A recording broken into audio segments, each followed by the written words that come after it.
Okay, so this week we are traveling from Eretz Yisrael, from the land of Israel, which was the center of Jewish life, to Bavel, to Babylonia. What happened was, already towards the end of the Second Temple period, and then accentuated after that, was the Jews migrated towards Babylonia, and they founded two yeshivas, Surah and Pumbedisa. So these are the two yeshivas where most of the Torah learning is happening, and eventually the Talmud Yerushalmi, the Palestinian Talmud, the Yerushalmi Talmud, that is concluded. And once that's concluded, as written up, it's done, it's finished, most of Jewish life and Jewish learning is taking place in Bavel, in these two places. So where's Bavel? So if you look on the first page of the Mar Makomos, that is a screenshot I took of Iraq and Israel, and I put in to get from Fallujah, which was maybe known to us from some heavy battles there in 2008, 2009 during the surge. That was in Iraq, the war in Iraq. That was That was where the yeshivas were. I put in how to get from there to Yerushalayim. So again, this is going on modern day roads. I first put in, can I bike the route? Apparently, you can't bike the route. Just know that if anyone wants to travel from Iraq to Yerushalayim, you're not going to be able to bike it, and I don't recommend walking it. In fact, Google Maps gave a little note that it's a dangerous route. But if you want to drive it, so to go from there, to other roads, it seems like you enter Israel somewhere in Jordan, and you cut down to Yerushalayim. It takes 11 hours and 24 minutes. It's 1,003 kilometers, which is about 600 miles. To put that in perspective, when I drove last year from Chicago, where I lived, in Evanston, Illinois, to Passaic, New Jersey, it was longer than that. It was 800 miles. It took about 13 hours, though with kids it took like 25 hours. But that's a different story. So just to put it in perspective, when you think about, first of all, the proximity of Iraq and whatever happened there during the Gulf War, we know, to Israel, it's not very far. So this route was traveled back and forth, the people in Israel going to Bavel, the people in Bavel going to Israel, and the Bavel is full of, when Rav Dimi, for instance, comes up from Bavel. When this person showed up from Israel. People are constantly traveling back and forth, but the center of Jewish life ends up migrating towards Bavel, and this is where it was. So just Bavel then is concluded, and from about the time the Bavel concluded, about the year 600 to the year 1000, this is the time period called the Gaonim. Against the Amoraim, they finished the Talmud. Afterwards of the Savarayim, they kind of put the finishing edits on the Talmud, although it's a complete work. If Yoel was here, he'd start arguing with me now, because we're in a conversation about exactly who wrote the Talmud, when it was totally finished. It's a little ambiguous among scholars, among the traditional approach, but what's agreed upon is by the time the Gaonim come around, in the year about 600, they now are in a new phase in Jewish history. We're in a new phase in the halachic unfolding of Jewish history. The Talmud is complete, pretty much not being touched anymore. This is the final word. There's no one's making new interpretations of the text. Anything that's not in the Talmud's out. And the Gaonim's job now is to basically give over interpretations of the Talmud. So we're no longer writing the Talmud, we're interpreting the Talmud. We're giving over the traditions of the Talmud. We're saying, I just quoted you. It's a good thing you missed it. No, it's a good thing you missed it. So right now, the Gaonim they're giving over the interpretations, and therefore we're going to see today, they were very, very, very, very concerned about minhag and concerned about tradition. And they're not giving interpretations, they're really saying this is what was done. And because of that, because it's the center of Jewish life, and because they're so concerned with minhag, what happens is the Jews who have now started slowly spreading throughout the diaspora, whether you're in Egypt or even some already migrating towards Europe, send letters to the Gaonim asking questions. How do we do this? How do we do that? And these letters end up becoming what known as the Teshuvos Gaonim. So there's a letter, our Siddur. Our Siddur is based off the Siddur of Amram Gaon. What happened? Someone sent him a letter and said, well, how do I daven? What does daven look like? There are multiple different texts, there's multiple different traditions. So Amram Gaon sends a long letter back saying, this is what tefillah looks like. And that text, that letter becomes the basis to our modern day Siddur. Again, after many evolutions, but again, that's what's happening. So oftentimes the responses are quite pithy. It's just like, they don't even say what the question was, like, this is the halacha. And then as time goes on, it gets a little longer, but this is exactly what happens. Now, for the most part, most of Jewish history, we didn't even have access to these tshuvas, because no one was really keeping record of that. No one, as we mentioned last week, Like Moshe Feinstein, when he would send a tshuva out, when someone sent him a question, he would respond, he'd keep a copy to himself, which is how we end up with these 8 volumes or 9 volumes of Igros Moshe. The Gaonim were concerned that it was literally almost like a text message. They asked the question of milchik fleishik, no fleishik, done. So the way we have the Gaonim was that over time people collected, even in the times of the Rishon, like the Ravid in 1200, collected some of these responsa and they put them into books. So those kind of filtered throughout and traditions came down. It wasn't until the Cairo Geniza was discovered. The Cairo Geniza was a shul in Cairo, in Fustat, I believe that's how you pronounce it, which is Old Cairo. And basically, because of the climate there, it was able to preserve documents from the Old Cairo community, which it was basically their Shailos. So Leonard, before we start throwing our Shailos away, the Shailos there went into this room, and I get to, right now modern scholars are a little ambiguous about what exactly took place, but push comes to shove. This room is discovered mainly, or Salman Schechter basically makes it. Salman Schechter, from Salman Schechter schools, he was a scholar. He basically goes into there and brings most of those documents with him to, I believe, Oxford, where the Cairo Geniza, they basically actually now digitized everything. And in those documents, what were those documents? There was lots of just records of regular daily life. There was religious records. There's actually a woman who lives in Passaic, New Jersey, who did her doctorate in Chicago, so, kind of feel a little affinity to her. Dr. Turkowski, who's written books about daily life in the times of the Gaonim and times of Cairo by mining these records. Divorce records and marriage records and all sorts of business records. But among them were all these tshuvas where the people in Cairo would send letters to the Gaonim. Again, think about it, you're going from Egypt all the way to Iraq, and the Gaonim would respond. And they'd say, well, okay, mutter, aser, maybe a little longer, and that would get then filed away in the Cairo Geniza. So because of that, there's been a whole explosion of Gaonic literature and Svarim based off the Gaonim in the last 50, 60 years. But for the most part, we didn't have much. Robert Brody, if you see on the book there, the Gaonim of Babylonia, the Shaping of Medieval Jewish Culture, so he wrote this amazing book, quite expensive, I couldn't actually get a hold of it, but online I was able to read some of it, where he basically writes, goes through a lot of these documents and puts together what daily life looked like in the times of the Gaonim. He writes during the Gaonic era of Jewish history, the central academies of Babylonia and Palestine were well established. Hierarchical institutions whose heads the Gaonim filled a good many roles and exerted enormous influence over the entire Jewish world. He says the word Gaon, what's the Gaon? When we think of Gaon, what does Gaon mean? Genius, brilliant person. So actually, in the times of Gaonim, a Gaon was just the title they gave to the Rosh Hashiva. Called a Gaon. In fact, Rabbi Soloveitchik once said, just because you lived in the times of the Gaonim doesn't make you a Gaon. So you can apply it to many places. But so the Gaonim, they were the heads of the yeshiva, and that's basically what it looked like. That brings us to Rav Hai Gaon. Rav Hai Gaon is he was born in 939 and died in 1038. When he actually died, they say March 28th. That's true, I don't know. Rav Shiur Gaon, who came before him, who was his father, he wrote a very, very long letter. Someone said to him, "Can you tell us the history of Torah Sheba'al Peh?" Because again, they were fighting with the Karaites who denied Torah Sheba'al Peh. So someone said, "Tell us the history. Why should we believe in the Mishnah? Why should we believe the Talmud?" She writes this long epistle, this very long document, going through the history from the times of the Tanaim, the times of the Gemara, going all the way down through the Gaonim. So Rav Hai comes along, who's his son. Hai, by the way, is the Babylonian form of the word Chia. So we know the word Chia from the Gemara. He's the final Gaon, and if you look at the Rishonim, they hold of him very, very much. The Ramban has this amazing Lashon. He talks about, Rav Hai Gaon, we can't argue with them. Stam Gaon, if the Torah, the Code of Jewish Law says Gaon, it doesn't say what it is, it's probably Rav Hai Gaon. He exerted enormous influence on Jewish law. And one of the reasons that is because the Gaonim, again, they weren't interpreting things themselves. Oftentimes, they're just passing down tradition. So that's Rav Hai Gaon. So Rav Hai Gaon, that's Rav Hai Gaon. Rav Hai Gaon has a tshuva which I want to do with you today. The second page. He was asked the following question. He was asked a question. We'll get to it in a minute. And that essentially boils down to is, what is the role of minhag when it clashes with halacha? What is the role when you have a minhag, a custom, and it clashes with law, Jewish law? Jewish law, we assume, is the be-all and end-all. It's the way of life. And a custom is a mere custom. So what do you do when you have this clash? What do you guys think?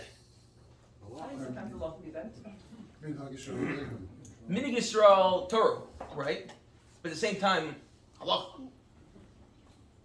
Well, halacha has to win out, no? You would think halacha has to win out. Sure. What happens in American law when you have a strong custom and you have a... Court rules, it's probably it's based on law, it's law. based on laws and laws. That's what you would think, right? The law is the law, and that's the way it works. So what wins out? So this is the question he was asked, which we'll get to in a minute, and Anne is going to get very excited about it, because it's about Tekiah Shofar. So you'll be excited. So first I want to take a step back and discuss what is minhag. So Professor Chaim Soloveitchik, Rabbi Soloveitchik's son, who is affectionately known as Dr. Grach. Why Dr. Grach? So the Rav Chaim Soloveitchik, who was the Rav's grandfather, he was known as the Grach, Gaon Rav Chaim. His great-grandson is named after him. Chaim Soloveitchik lives in Riverdale. And he has a PhD, so they call him Dr. Grach, Dr. Gaon Rav Chaim. That's what we know him in academic circles. So we mentioned him last week, we'll probably mention him a lot in this year. He's a historian. So he says as follows, this is source number 1. What is a minhag? Before you want to read it, anyone want to try to throw out what's a minhag? Something that like a large majority of Jews in certain communities do. Okay. Something people Just do. keep doing it, because it's something. So then we do, and here's the problem. What if you do something, I don't know, what if a community decides every month, 5th Monday in the calendar, how do they stand on their head? And they do it, and their kids do it, and their grandparents are like, why do we do it? Because their father did it. It reminds me of the old story about there was a girl saw her mother cut off the end of the corned beef. So she says, why do you do that? She goes, why do I do that? That's the minhag. You have to do it. My grandmother did it. My mother did it, my grandmother did it, my great-grandmother did it. So they go to the nursing home, they see the great-grandmother, they say, why do you cut off the end of the corned beef? She goes, I never had a big enough pot for it. So again, you're in a very funny territory. You're just saying, that's my father did, my grandfather did. And the other stat, what's a minhag? What role does minhag play? A tradition. Again, we're in a funny place. So this is what Dr. Soloveitchik says.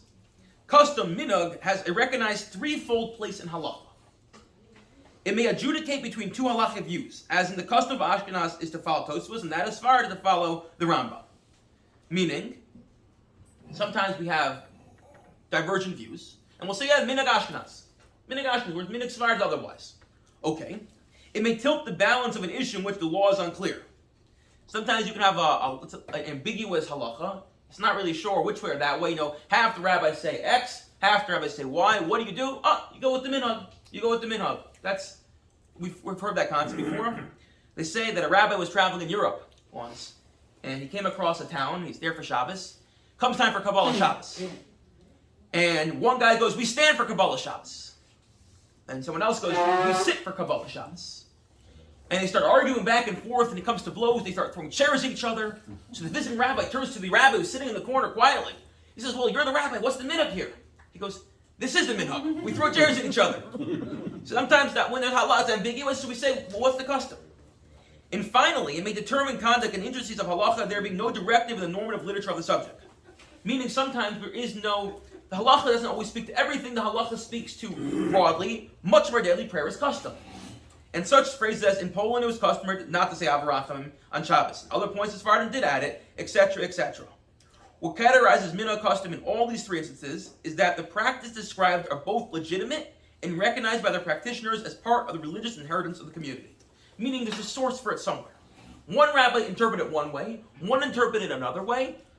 Both of them seem, legitimate. You have to go one way, you have to adjudicate one way. So these people follow this minhag, this community, this Sfarad follow that minhag.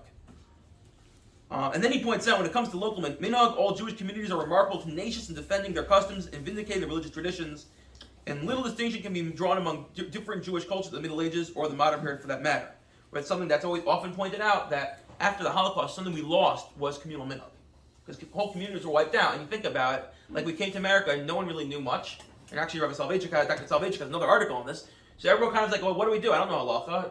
I'm destroyed. Or the community is made up of people from all over Europe. And at this point, you walk into Israel, all over the world. You have Sephardim and Ashkenazim. So people just start turning to text. They turn to the Mishnah Berurah. They turn to the Aruch HaShulchan, what text they had. And therefore, we kind of all got, minhag art school, as they say. We've got a unified tradition, which is a loss. So that's the role of minhag. The question that becomes is, what about a minhag that clashes with halacha? This is a place for minhag, clearly, when it's trying to adjudicate between areas that are ambiguous. But what about when we know there's a clear clash in halacha? So there are two approaches. One's going to be your Haigons, and one's going to be the other approach. If you look in the Shut Rivash, the Shut HaRush, we'll do in a couple weeks, the Rush, he says as follows. Source number 2. Kol eilu haminhagim Im l'devar mitzvah l'as siyag b'rachaka amru chazal she'ein l'shnaska. If you have a minhag, let's say a minhag developed because we want to prevent people from doing on Shabbos or Yom Tov or whatever it may be. We don't want people to do a sin. We don't want them to end up doing an avera, so we create some sort of preventative measure. Don't change it. All is good and well. What if you do a minhag where there's an avera? I'll throw one out there. We're not going to get into it. We can discuss it one day. Mishnah in Beitza, we discussed this actually once with someone, I think with Yair. Mishnah in Beitza says it's usur to dance and clap on Shabbos. All of the poskim jump up and down like, well, so what are we doing on Simchas Torah? What are we doing on Simchas Torah? It's a clear minhag, a very strong minhag, and it clashes with halacha. All right, we'll get there one day. Cliffhanger. What do you do though? What are you doing? There's a clear minhag clash with a clear halacha. Says the Rosh, Yesh l'Shabbos haminhag afilu hine gedolim es haminhag. Even if the greatest, the gedolim are doing this, change it. To aim Bezdin, Mastin l'Oker Dar Minat Torah, because Bezdin can't come along and Oker Dar Minat Torah. It's nice, Minhag Yisrael Torah, but like, Torah is a Torah. We're not going to change the Torah. Velomi bay minhag shalavera sheish l'shanas ela filu minhag she'asu l'shagol l'chakav yochel avu minhag l'kilkul yesh vat l'minhag. He says, moreover, what do you do with a minhag? You create a minhag, and it's there to prevent people from sinning, but it ends up having the opposite effect. Also change it. Okay,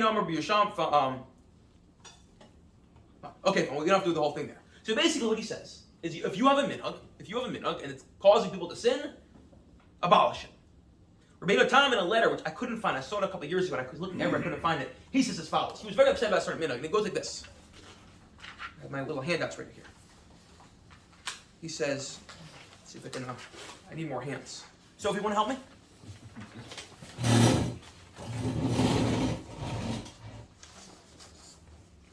Can you hold these two together so everyone can see it? Okay. Can everyone see this? What do you see right in here? Okay, ready? It says Rabbi Katz as follows. You're not done, Sophie.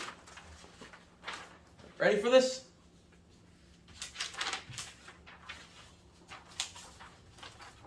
Hold this. Everyone can see it. Oh, spread it out. Spread it out. Now what do you see? Step forward. Gehenim. Gehenim. You can't see back there. Rabbi Katz says. Thank you, Sophie. The word minhag. Mem, nun. Hey, gimel, minhag. Also, you scramble it. Gehenim. Gimel, hey, nun, mem.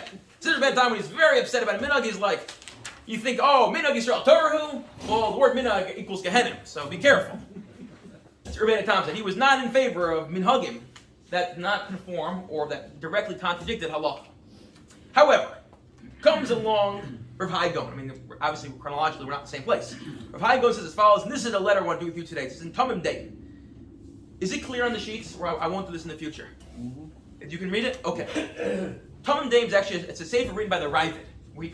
That's, again, before we had the Kaira Geniza, so the Ravid lived many, many years, in the 11th, 12th century or so. So he brings this tshuva from the Rav Hai Gaon. Again, that's how you find the source of the Gaon. You had to really mind the you're showing him to find source of the Gaon. He has his following question. The question was, Shailos Rav Hai Gaon. They asked as follows: hiskin Rabavohu Rosh Hashanah al Rabbeinu Hatzadik. They used to blow shofar for Rosh Hashanah. We can even say it outside. The minhag is, or the halacha is, excuse me, you have to blow shofar. Now, what's the problem, Andy? Why do we blow so many shofars? We don't know what the tekiyas are. We don't know, is it short? Is it longer? Is it, tekiya? We know what tekiya is, a trua and the shvarim. So what the minhag developed is to cover all our bases. We basically do every sort of permutation of blowing shofar, which is why we make Andy work for his money, and we are in shul for so long. We really don't need to do 100. Now what happened was, a minhag developed that they would blow shofar. We do it during Chazar Sashatz. And what do we do? Again, we do tekiya, shvarim, trua, tekiya. Then we do, in case that's what it is. Then we do tekiya, shvarim, tekiya.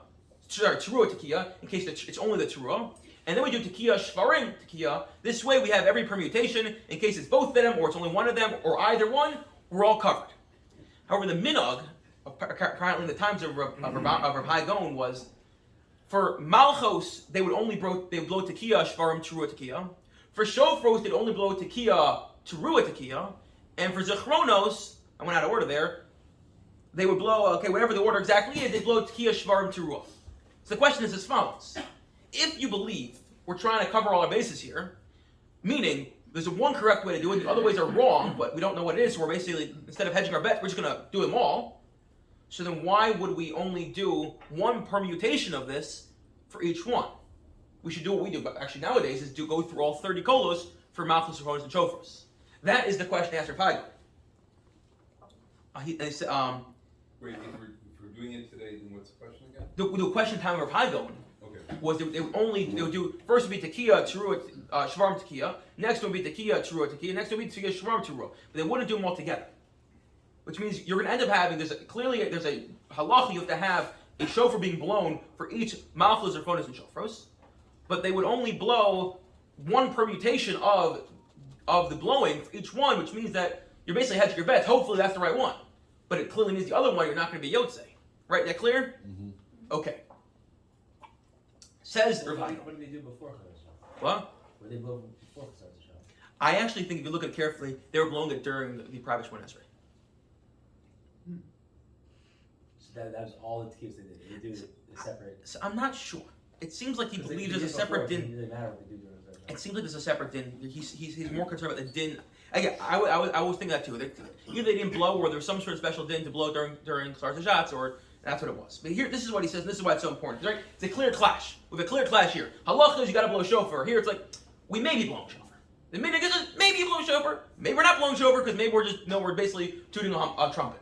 So that's clear clash. What happens? So if you are Rabbeinu Tam, what are you probably going to say? Gehenim. Like no. If you're the Rush, abolish it. Of Haigon, however, they said the Gaon were very, very, very, very into minhagim, which is, by the way, one of the reasons. In the way it works in halacha is generally we don't argue with people that came way before us. It's broken down. We have the Tanaim, we have the Amoraim, then we have around that funny period. We have the Gaonim, Rishonim, and Achronim, right? Which we're going to see. That's going to develop over time. Achronim are very reticent, most Achronim, to argue on Rishonim. So if you came after about 1500, you're not going to find people often arguing with people the Rishonim. Again, because the assumption is people lived before you, closer to the tradition, had stronger sources. The Rishonim often won't argue with Gaonim. Not on principle as much as they say the Gaonim came from this Mesorah. They didn't want to change the Mesorah. They didn't want to change the Minhag. So the Chorah, if they're saying something, it's because that's the tradition. And that's perhaps the best approach. Again, they will argue, but they will argue less because of that. Gaonim will never argue on Amoraim. Never. Chasim is a Talmud. Once the Talmud was concluded, you don't find anything. You all don't get too excited. And then the Amoraim won't outright argue with Tanaim. Okay. And obviously, no Achim will argue with the Tanaim. If you find anyone arguing with an explicit Gemara, you know they probably are not a good rabbi. Check their smicha. And if they have smicha, revoke it. Okay. Tshuva. So says Rav Haigon. Hizeh haTorah hagodol b'davar zeh. Ein aten tzrichen ki hadavar she'eino yotzi midei I gotta change my own reading. Chovaseinu v'osin bo yotzreinu nachonu ubar b'yadeinu Yerusha mishlosh atika mekabelos v'kabalam avon v'daras v'tzufin. He says as follows: it is the will of our Creator, continue to say in English and bottom follow along, that this is correct and this is clear to us because there's a threefold inheritance, faithfully copied and transmitted from father to son, generation after generation in Israel. We'll read it all in English because I cannot read my this fancy thing I tried to do. The law has spread throughout Israel, and since we conduct ourselves in this matter is correct and a law to Moshe at Sinai, that we fulfilled our obligation, any objection has already been removed. It says Rav Haigon, and this is fascinating. He says, although we can say there's a clear clash with halacha, we have a Mesorah. We have a minhag. And because the minhag came from our fathers, came from their fathers, ultimately came from Har Sinai. Now, I don't know he necessarily thinks this minhag came from Har Sinai, but what he's trying to say is when you have a minhag from your fathers, don't get so polemical. Don't get so excited to protest. Oh, minhag Gehenna. No. Minhag not Gehenna. Minhag is Torah, as you said. There's something there. He goes on to say, moreover, how do we know we even blow shofar? It's the same tradition of our fathers and grandfathers and teachers that said to us, blow shofar, is also saying this is how you do it. So the Rav Haigon takes a step back for a second and goes, don't get overly excited that you want to change things because you came home from Israel and you're all from now and you pull out a Mishnah Berurah and say you're wrong. That's not how it works. The same Mesorah that we have that tells us This is how we blow shofar. This is why we blow shofar. This is how we blow shofar. And therefore, Rabbi Gaon says, when a community says serves a proof for the entire Mishnah, what the community says serves as a proof for the entire Mishnah and the entire Gemara. It's the last paragraph. More than any other proof, go out and see what the people are doing. More than any other proof, go out and see what the people are doing, which the Gemara will see in a minute. Psachim. This is the essence and the basis. Only afterwards we consider all that was said in the Mishnah or the Gemara concerning the matter. Meaning, if you are adjudicating law, what do? Go see what is done, and then go see if it conforms with the text. Don't see the text and then say, "Oh, change what you're doing," but rather, minhag, by the Hasidim, they're much more in line with this. I would say, much more in line with this. If whatever follows from them can be reconciled with our established practice, fine. Right? Notice what's coming first, chicken and the egg here. If the practice we're doing can be reconciled with the Mishnah, all is good and well. If they contain anything that does not match with what is in our hearts, which is what is in our hearts, which is called minhag, it cannot be clarified with proof. It will not override the essential thing. Wow. If the minhag is so strong, we have a minhag so strong that if it doesn't conform with the Gemara and the Mishnah, says Rabbi Gaon, okay, so probably you just don't know enough. Probably you just don't know how to read it in enough. But the same Nesorah that tells us this is blow shofar, is telling us this is how you blow shofar. Now, there are those who will use this to basically say, okay, minhag, follow everything and get rid of the Gemara and Mishnah almost. He's not saying that far. Obviously, we can trace something back to Yishtos. We say, it's really going back to every other Monday. You have to stand on your head. He's not going to say that. And I think just to unpack it a little bit in the next 5 minutes, I want to show you where he's coming from. Gemara in Psachim has the following. If you look down, it's source number 4, but we'll skip the Gemara, we'll get down. The Gemara is basically discussing bringing the Karban Pesach on Shabbos. That one year they're trying to remember, are we allowed to bring the sacrifice, the Karban Pesach, on Shabbos? Because slaughtering an animal, that's not Isser Malacha. The Erev Pesach falls on Erev Shabbos, you have to bring the Karban. What do? So basically Hillel comes up, and Hillel tells them you're allowed to do it, and here's the following reason why. So the leaders see this man Hillel coming up again. Where's he coming from? He's coming from Bavel. He comes up, they say, "Oh, you know this, we did it," and they basically take off their rabbinic hats, and they put it on Hillel and say, "You're now the new leader," which is like a show of humility. Then the following thing happened. They said to him, "Okay, fine. So we know you're allowed to shecht an animal on Shabbos, but what about the knife? How do we get the knife to the Beis Hamikdash? The knife is in our house. Traveling to the Beis Hamikdash is going in Rosh Hashanah, and they didn't have an Erev, unlike our beautiful Erev, which I'm going to walk around today. So if you see me tomorrow looking very thin, it's because I had to walk 4 miles. What do? And Hillel didn't know. So what did he say? Go out and see. He says, Ella, Hanach Len Yisrael ein neviim hein, b'nei neviim hein.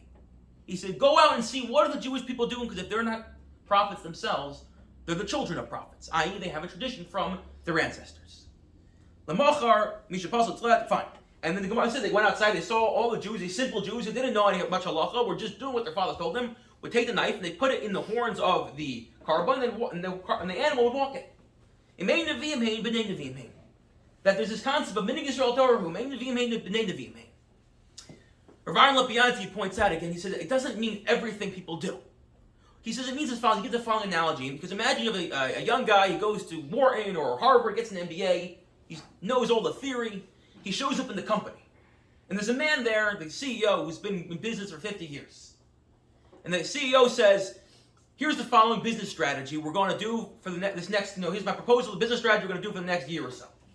And the guy gets up there and says, yelling at him, what do you mean? When I was in Harvard, I learned this idea and I learned that idea, and you got to do it this way and that way. And the guy, what are your sources? And the guy looks at him and just says, what? 50 years of business. I have 50 years of business, you develop an intuition. It's not just, I'm shooting from the hip. After 50 years of business, you develop an intuition. Says Rabbi Katz, that's essentially what's happening here. It's not everything. But when you find someone who's spent enough time, learning and absorbing the tradition, you gain a certain intuition. You gain a certain feeling, a hargasha. This is the way things are supposed to be. So when we say Minig Yisrael Torahu, what we're saying is that over time we can develop a certain intuition that maybe something seems off here. Maybe the halacha seems to clash a little bit with the minhag, but it gives a certain feeling like this is the way it's supposed to be.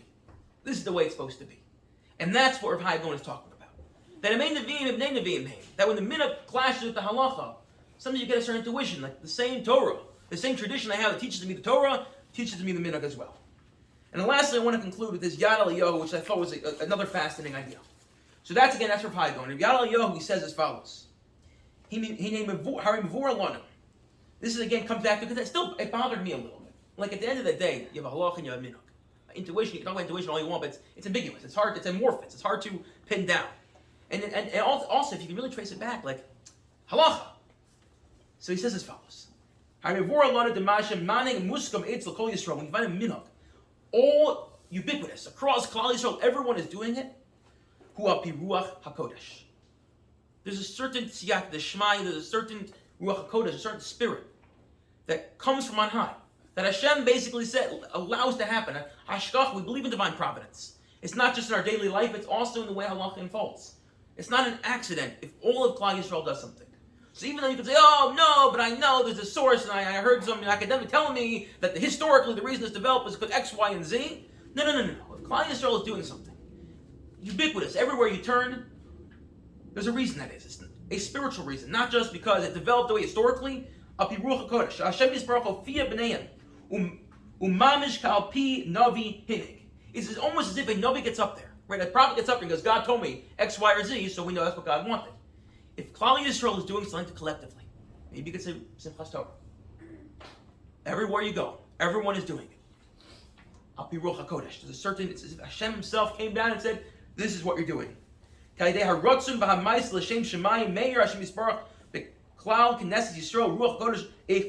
if Hashem again came down and said, this is ubiquitous, everyone's doing it because this is what I want. To recognize it also, in this discussion, we have to always remember, and especially as we go through the next couple of months and seeing how halacha is unfolding, it's not just a process between humans, but Hashem's involved as well. The same way, again, we believe Hashem's in history. Hashem orchestrates history. We look at 1948. How did that happen?